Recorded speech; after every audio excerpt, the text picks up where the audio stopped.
കോൺ എടുത്തിട്ട് ഉപ്പിട്ടൊന്ന് വേവിച്ചെടുക്കുക. 2 വിസിൽ കുക്കറിലിട്ട് അടിച്ചാൽ മതിയാവും കേട്ടോ. അപ്പോൾ വെന്ത് കിട്ടും. ഇതൊന്ന് ചൂടാറി കഴിയുമ്പോൾ നമുക്കൊന്ന് അരിഞ്ഞെടുക്കാം കേട്ടോ. ഇതൊന്നിങ്ങനെ ചെറുതായിട്ട് അരിയാം കേട്ടോ.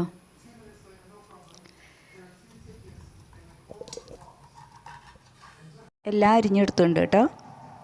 ഇനി വേവിച്ച് വെച്ച കോണിലേക്ക് നമുക്ക് മിക്സ് ചെയ്യാനായിട്ട് ഒരു ചെറിയ സബോള എടുത്തിട്ടുണ്ട്, ഒരു ചെറിയ ചെറുനാരങ്ങ, കുറച്ച് മല്ലിയില, ചാറ്റ് മസാല, പിന്നെ കുരുമുളക് പൊടി, മുളക് പൊടി എടുത്തിട്ടുണ്ട് കേട്ടോ. നമ്മളൊരു പാൻ വെച്ചിട്ട് 1 ടീസ്പൂൺ നെയ്യ് ഇട്ട് കൊടുത്തിട്ടുണ്ട് കേട്ടോ. എന്നിട്ട് നമ്മൾ ഈ അരിഞ്ഞ് വെച്ചേക്കണ കോണൊന്ന് ആ വെള്ളം ഒന്ന് വറ്റിച്ചെടുക്കാം കേട്ടോ. ഇതിലൊന്ന് ഒരു 5 മിനിറ്റ് വഴറ്റി വെള്ളം ഒന്ന് വറ്റിച്ചെടുക്കാം കേട്ടോ. നമുക്ക് ഇതിലേക്ക് ഇട്ട് കൊടുക്കാം കേട്ടോ കോണം.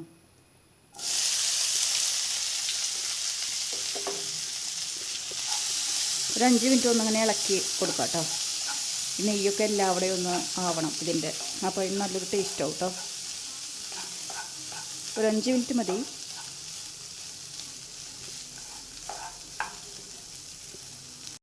അഞ്ച് മിനിറ്റ് ആയിട്ടുണ്ട് കേട്ടോ. നമുക്കിനി നിർത്താം കേട്ടോ. ഇനി ഇതിലേക്ക് നമുക്ക് എല്ലാം മിക്സ് ചെയ്യാം കേട്ടോ. ആദ്യം തന്നെ നമുക്ക് സബോള മിക്സ് ചെയ്യാം.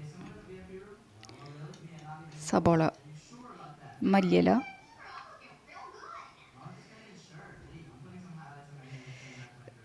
ഒരു ചെറുനാരങ്ങയുടെ നീരൊന്ന് പിഴിഞ്ഞു കൊടുക്കാം കേട്ടോ.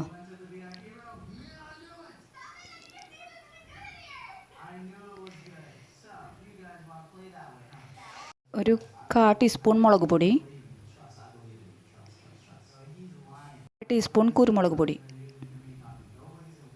മസാല 1 ടീസ്പൂൺ ഇട്ട് കൊടുക്കാം കേട്ടോ. എന്നിട്ട് നമുക്ക് എല്ലാം കൂടെ ഒന്ന് മിക്സ് ചെയ്യാം.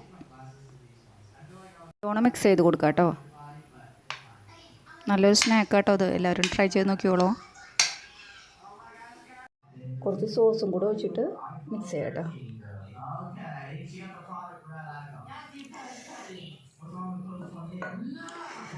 നമുക്ക് കോണ് ഒരുപാട് രീതിയിൽ നമുക്ക് ചെയ്യാൻ പറ്റും. ഇങ്ങനെ ഒന്ന് ട്രൈ ചെയ്ത് നോക്കട്ടോ. ഇതൊരു വെറൈറ്റിയാണ്. സാധാരണ നമ്മൾ പുഴുങ്ങി ഉപ്പും ചെറുനാരങ്ങ നീരൊക്കെ കൂട്ടി കഴിക്കും. പിന്നെ ഫ്രൈ ചെയ്യാം, എന്ത് വേണമെങ്കിലും ചെയ്യാം. ഇത് നല്ലൊരു ടേസ്റ്റാണ് കേട്ടോ അതിന്. അപ്പോൾ എല്ലാവരും ട്രൈ ചെയ്ത് നോക്കിയോളൂ കേട്ടോ.